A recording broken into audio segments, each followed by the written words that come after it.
We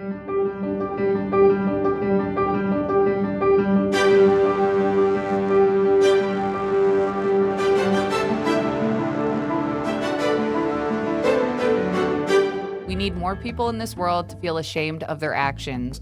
Shame is the most useless tool in the history of tools. Shame is a feeling you get when you feel inadequate. Maybe because I'm skinny and not a perpetual victim of my own bad life choices.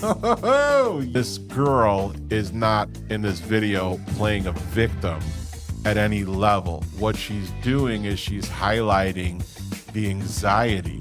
Why does everybody think we're victims? Well, if they could snap their fingers and be thin tomorrow, they would. Shouldn't we all fear obesity? I don't and never have understood intolerance or hate. Hello, everyone, and welcome back to Big Man, Big Problems podcast. My name is Julio, and I'm your host. And then you could see that the lovely Alyssa from Belladonna is with me once again. And we're going to do something kind of fun today because we really enjoyed last time you were here talking about comments that people have made on my past post. So what we thought we would do today is something more interesting. We would watch a video that has something to do with either body positivity or being a big person. And then instead of commenting on the video, what we're going to do is we're going to comment on the comments. Now, I will tell you that Alyssa is 100% setting me up for this, okay? I have no idea what she's going to show me. I have no idea what the comments are, so we're going to get what would be known as a live reaction. Hopefully I don't get either too upset, too angry, or too giggly. So, That's Alyssa. my goal. Okay. All right, so let's see what we're going to see. Let's read some comments and let's see what we end up with. We're reading the comments. Okay, here we go. So here's my first one. As your kids, you use fear and shame to raise them? Does it seem like I use fear and shame to raise them? Yeah, because you talk about using fear and shame. I don't talk about, first of all, that is a life or death intervention on a ticking clock. But do you look at me and not see a life or death parenthood. need for an intervention right now? Be honest. Yeah, I do. At one point or another, very often victims. However, how we choose to respond to that injury, okay, at one time absolutely meant your psychological survival. It is how you survived that injury. The problem is it perpetuates and it no longer serves. But if we continue to repeat the pattern, it's actually called, has a name, it's called a repetition compulsion. And the goal, right, is I will master this. I will play this out. It's safer to play it out externally than where those feelings really belong, because that's painful. Can I give you an example? I'm a shitty parent. We talked about this, but just follow me, right? I'm a shitty parent. I'm not there for you. Okay. Instead of you saying, oh my God, my mom was never available. I didn't get what I needed. We then internalize that and go, it must be because I'm not good enough. Hence the sinner part, okay? Not because mommy is unavailable due to her own limitations. Instead, it gets internalized. And that is what becomes toxic shame. You ambushed me with a Jillian Michaels video. You're talking to somebody who's had these conversations face to face with Jillian Michaels, as you know. And it took me years before I can just walk by a picture of her without actually doing a little shudder, you know? So one of the comments was, we need more people in this world to feel ashamed of their actions. Shame can be a useful tool towards self-improvement. I would pay to have a psychologist or a therapist come in and say shame is a useful tool. See, now that's a person who was literally treated with shame growing up and told, like, they literally make fun of that in movies, right? Right. I mean, here, do you remember the Twisted Sister video? We're not going to take it from the 80s. Yes. Right. When the father came in and was shaming the son because he was some loser in his room listening to Twisted Sister. Yes. And then Twisted Sister jumped out of the wall saying, we're not going to take it. Yeah. Right. Because that's exactly what that is. Shame is the most useless tool in the history of tools. Shame is a feeling you get when you feel inadequate. right? How do you make yourself adequate? It's a feeling that you have. And it's people who give you shame are the ones who make you feel inadequate, which is horrible. So this is a perfect example in this video of how somebody is just trying to tell their story Mhm. and really just wants to get it off their chest. In watching this video with her, not just that comment, I've noticed that everyone that she spoke to really just wanted her to acknowledge that whatever was going on with them was not their fault, and they're just okay with it, and they want her to be okay with it. Mhm. And if they don't know Jillian's just never gonna be okay with you being overweight. She's never going to agree that what you have is beyond your control. So it was a losing battle, Mhm. right? And realistically, most of these people, if they could snap their fingers and be thin tomorrow, they would. But unfortunately, it's just not that easy. Next one is Uh-huh. this is classic narcissistic manipulation in real time. Why doesn't she just say, "This is why my abusive behavior is justified"? That's on the same video, Mhm. and the narcissist in this is Jillian. That's how I read it. So, there has been, in the history of Jillian Michaels, a lot of comments exactly like this. She can be, very direct, very angry. She has no, as the saying goes, F's to give when it comes to somebody who is justifying why they are who they are. Because as far as narcissistic, does she think the world revolves around her? Um, she does, but will 100% never admit it. I guess that's the definition, right? She seems to think that it is all about, like, the reason she is who she is because of what you just said to her. And that if you try to project any of your feelings uh, to her, she'll slap you right back with it. How do I know? Because she's done it to me. Okay. Mhm. I've seen her do it. And I actually at one point apologized. And to Mhm. this day I feel like kind of an ass for doing it Mhm. because I don't feel like that's it. There was an email I sent, and this was after the NIH study, where I said, "What you need to understand is this." And her response was, "I don't need to understand anything." Mm.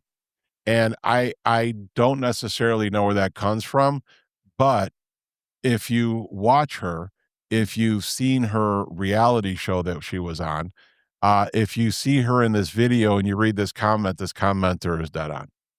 She justifies who she is because of the things that happened to her. I'm sorry, Julia. I do like her as a person, you know, and if she wanted to sit in front of me and have this conversation, I would do so happily. Okay. Do the next video. Oh my God, there's fat girls who are still scared to go to the doctor. Oh my God, there's fat girls who still need to take their emotional support water bottle to help them get through the doctor. Oh my God, there's fat girls who have to wear their Taylor Swift Crocs to be brave to go to the doctor. Not a fat girl having a little snacky snack before the doctor because even though she has a restrictive eating disorder and even though most doctors will tell her she has to lose weight, food is important and everybody needs to eat food. Not a fat girl getting to the doctor's office 20 minutes early because she has anxiety. I did it. It was hard. Okay. Why do I love that so much? Good. One of the comments is, "I don't get it. Maybe because I'm skinny and not a perpetual victim of my own bad life choices." Oh, yes. Love it. Love it. Love it. Love it. So, I actually have done podcasts on the doctor, right? In fact, the first podcast I ever did, I spoke about going to the doctor. And I actually just said the doctor as many times as I think that lady did in the video. And going to the doctor as a big person is a harrowing experience. It takes some nerve, it takes some thick skin, because the doctor is only and always going to steer you in one direction. And I'll be even more blunt. When you get to be my age, your doctors are your age, and they really cut out a lot of the frivolous things they have to do and just go directly to it. Um, yes, because you're thin, you don't get it. I'll just be frank. This girl is not in this video playing a victim at any level. What she's doing is she's highlighting the anxiety of going to the doctor when you are who she is. That's what she's doing. I didn't see anywhere in that video where she was playing a victim. In fact, what she was doing was making fun of herself, right? To get her past the whole thing, right? I get it 100%. And it's a little bit awesome. But now we have a skinny girl who literally just shamed the person who did it. But God bless her, she watched the video, and that was the point, right? Yeah, so that's great. That's great. Okay, the next The victim. Why does everybody think we're victims? I mean, I think some people do feel like victims of different things. I mean, we don't know everybody's story, right? Some people may have had issues as kids. Maybe they were abused. Maybe they saw things they weren't supposed to see. Maybe they were exposed to things. People can be victims, right? How we deal with those as an adults is our decision, but people certainly can be victims. We certainly don't want to make fun of those people online, right? Look at a mirror, okay? It's yeah, okay, let's move on. Okay, next one. Restrictive eating disorder, ... These people need to be ashamed that they can just make jokes about restrictive eating disorders to try and justify their horrible lifestyles. Shaking my head, Tess Holliday is responsible for this utter nonsense. I don't know who Tess Holliday is. Tess Holliday is, if I'm correct, a plus-sized model / influencer, right? She's a big gal that'll put on a bikini and strut in front of the camera. Okay. Yes, I see her. There tends to be, oh, she has beautiful red hair. There beautiful. tends to be, all right, let me tell you what I think. I think the people who are online watching that, making comments like that, are jealous. They're jealous AF. Okay. Everyone knows what AF is. I don't have to explain that, right? Everyone gets it. Yeah. They're jealous AF that this person has enough confidence. See the bikini, has enough confidence, has enough wit, has enough intelligence to be able to piece that video together to show the anxiety of being that person in a clever, interesting, and funny way that got them through that experience, and hopefully by proxy gets other people through that experience. Because as someone who lives that, I look at that and it makes sense to me. This other person doesn't see that. They just see a girl who's overweight. And what a great way to give her a shot and tell her she should be ashamed of herself. And all these other people, by the way, who are heavy and on camera, they should be ashamed of themselves because this is your fault. And I'm not like this because my mother beat me as a child, because that's obviously what happened to this poor guy. Oh yeah. You know what gets me through a lot of these things? Was actually my experience in the TV show, because that happened really before the grand emergence of social media. And they told us actively, don't read comments online.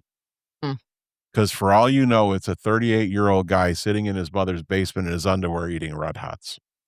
And whenever I hear a comment like that, I think it's a 38-year-old guy in his tighty whities in his mother's basement eating a box of Red Hots with like the juice stains dripping down his Dago tea. Well, you're gonna love this cross one. that out. I can't say that. That's politically incorrect.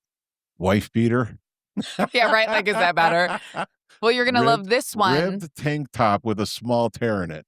You're gonna love this one because this person's handle has "Child of God" in it. Come on. I swear. Literally? Literally. Does he have like those, what are those dashes, but they're like low? Yes. An underscore? Yes. Okay. I hope her I don't doctor. have my glasses on, so I can't see it. Perfect. I hope her doctor is okay after the tragic earthquake she caused by stepping foot on the doctor's office. From Child of God. Why do I start every one of these with a giggle? I feel is that inappropriate? It's ludicrous. Is that inappropriate? Like somebody sat there. Now, here's the part I love about this is that did this guy actually just write this after he saw it, or did he sit there for 20 minutes constructing that sentence to be absolutely hilarious to anybody else who watches it, right? Mhm. An earthquake, okay? Mhm. But you know what she's doing? Leaving the house. Mhm. Did this guy leave the house? Did this guy see his doctor? Right? Mhm. Earthquake. Why watch the video, man? Mhm. You can just keep scrolling. And by the way, what she was doing was a path to healthy.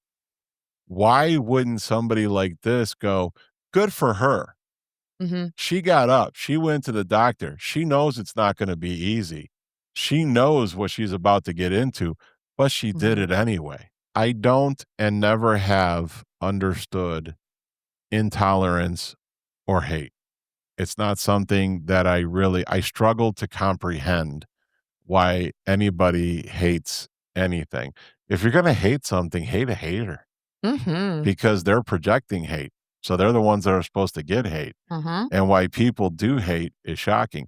You know, that whole Jubilee video that Julian was on, I actually went through a bunch of those comments and stopped because I didn't come across a single positive one. And I thought that was the most ridiculous thing ever. Like, Mm. why?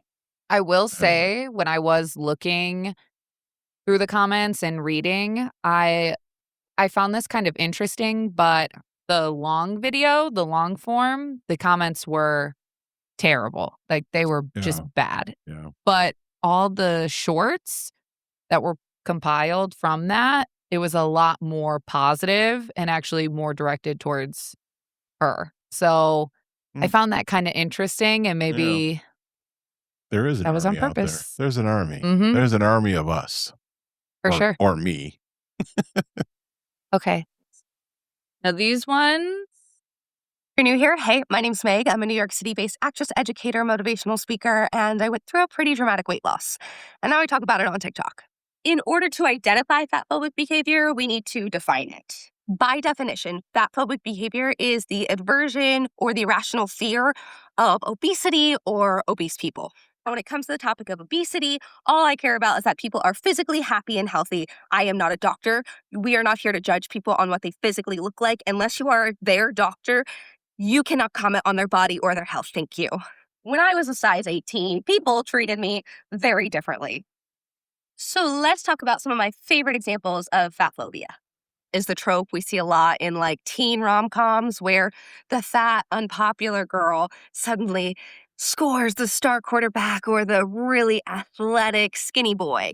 Typically, in those plot lines, at some point in the story, that character is made fun of, shamed, or told how they look is bad, wrong, or disinteresting to other people. By putting this plot line into movies, we're making it seem abnormal for a larger person to date a smaller person. Can't people just date whomever they're attracted to?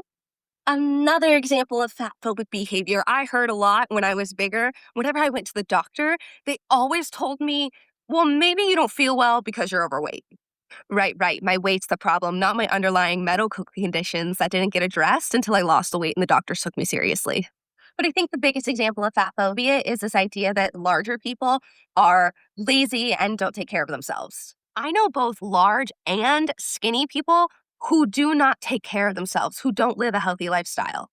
And yet, a majority of harassment using this argument is towards fat people. And if you don't believe me, scroll through the comment section of a larger creator's content, and you'll see just how many of those comments are rooted in hatred and fat phobia. So body acceptance, that's a new one. I already see a comment. Okay.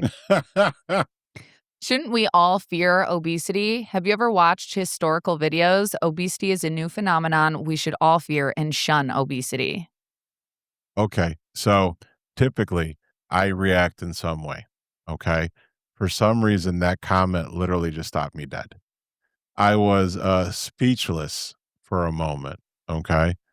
So he's saying there was never fat people in history. Is that the comment he just made? Yeah. Wow. I mean, wow. And it's a new phenomenon. You know, there is a part that is not wrong. Is weight a bigger problem now than it has been historically? 100% it has. Mhm. right? With urban areas becoming greater, which means less people living in rural communities where they have to run farm, I mean, whatever it is they do, work the land, so to speak, right? Mhm. Has food gotten 100% worse in the last 50 years? Yeah. When they came up with the new food pyramid, it hurt a lot of people. When they decided not to outlaw sugar in the 50s, right? All of a sudden, we had an epidemic of diabetes. In the 70s, when all of a sudden they started telling everybody that fat was the problem and fat's not your friend and everything went fat free. Well, guess what fat added to food? Flavor. And how do they put the flavor back? Sugar. Because fat free never meant sugar free, right? Mhm. So, yeah, have things gotten worse? 100% they've gotten worse. But you know what's made them worse lately? Social media. Mm. Because somebody can go online and say, "Listen, I've lived both lives, okay? I've been a big person, I've been a small person." And she's not one of these where there's a lot of people who I lost all the weight saying, "I lost the weight, you could do it too." All you gotta Mhm. do is put your mind to it and eat right and exercise, right? Mhm. Guess what? I lost the weight too, twice. But now I'm 57 years old with, quite frankly, a glucose not a glucose problem, but, what's the other thing? What do they give you for insulin? With an insulin, with an insulin problem, and I'm struggling to lose weight. Not only because of that, because of my age, and my God, I've been through it a couple of times. My Mhm. metabolism's struggling as well. So I'm not out there, she's not out there saying, "I can do it, you can do it." She's out there saying, "Hey, have some respect for people. Mhm. Whether they're big or small, respect them as people." And everything she's talked about in that video, I have talked about in my podcast about Mhm. going to the doctor, about them avoiding your situation because of your size. I have this massive neurofibroma on my spine. And I can tell you 2 years ago, a doctor sent me out of his office without an examination because of my weight. So do I get it? Yeah. So someone to come out there and have that level of disrespect to a person who's literally just saying respect to everybody is absolutely ridiculous. And that's the negative side of social media, right? Because this is just a nameless, faceless person who Mhm. doesn't care. You don't even know if he actually means it. He just thought it'd be funny, not seeing how it's hurtful. This next one is Next comment on the next same video. comment. I've gained weight, trauma, COVID, etc. I went from a 2'4" to now a 10'12", and people treat me so much different. Totally sucks.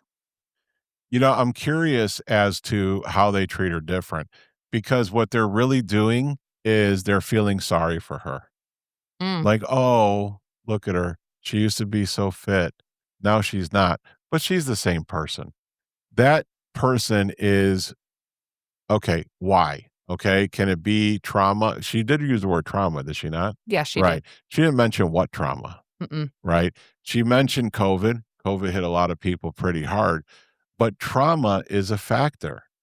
What happens when you have a trauma? You look for a way to soothe yourself. Some people do it, unfortunately, with drugs and alcohol.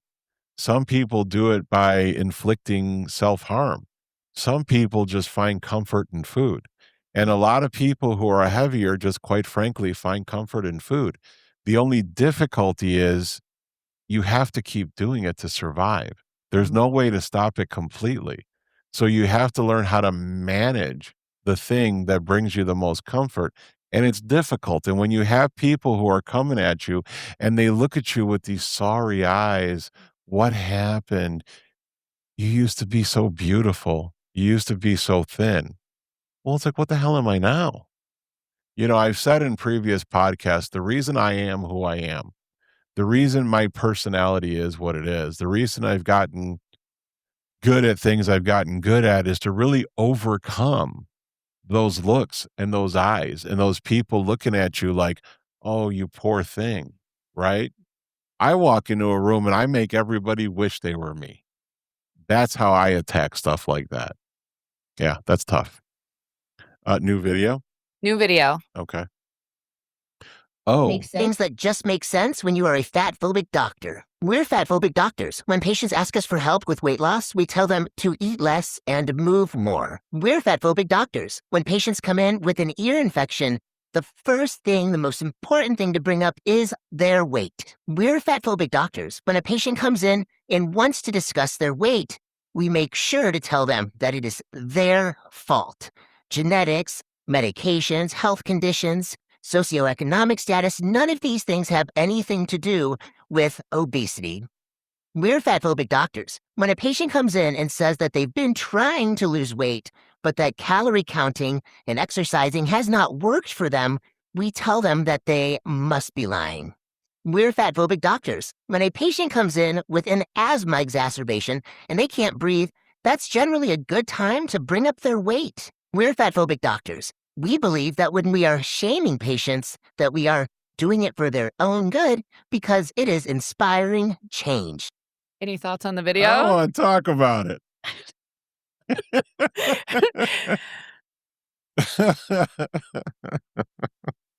Okay, here's Listen, I need to say something. yeah.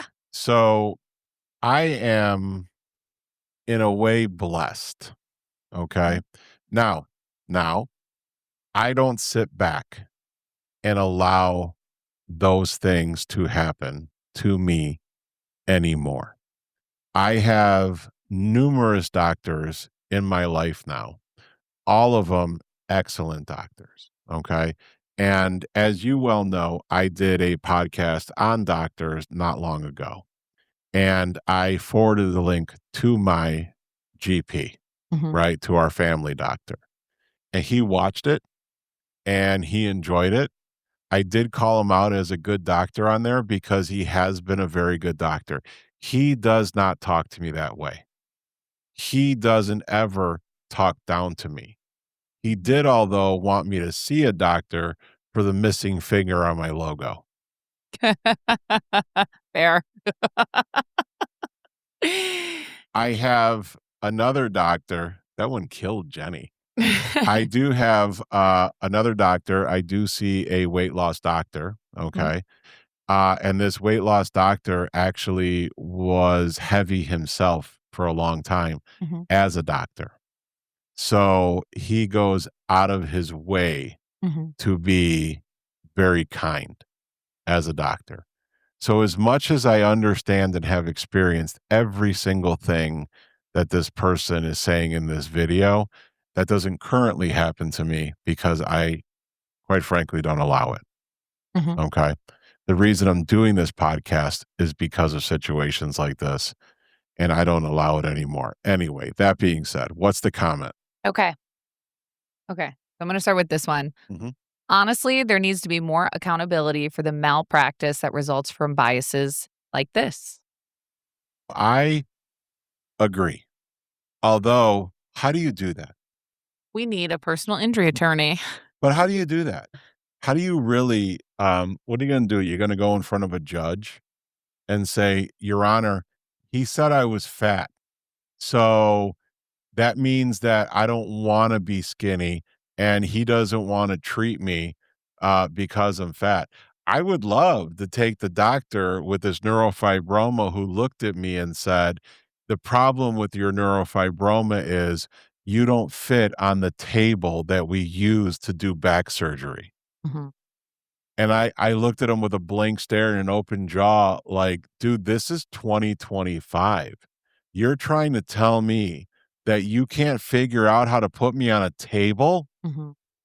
It just seems so ridiculous to me at the time, when in reality, he just didn't want to do it. Because in his eyes, what I saw is a guy who's like, you have a problem. I don't really want to be responsible for any of the issues if something happens, because there's things that can happen that are my fault and I'd like to step away from it, you know? Yeah. So do I understand that? Yes. Is there a way to do some sort of malpractice? There's not, right? How do you prove somebody didn't want to treat you because of your color of your skin, or because your sexual orientation, or because of your religion, right? The difference is they're choosing to blame the medical issues on our size. And this whole doctor thing, every single one of those things I've experienced, every one of them. I mean, without fail. You know what the most humiliating thing is to go to the doctor?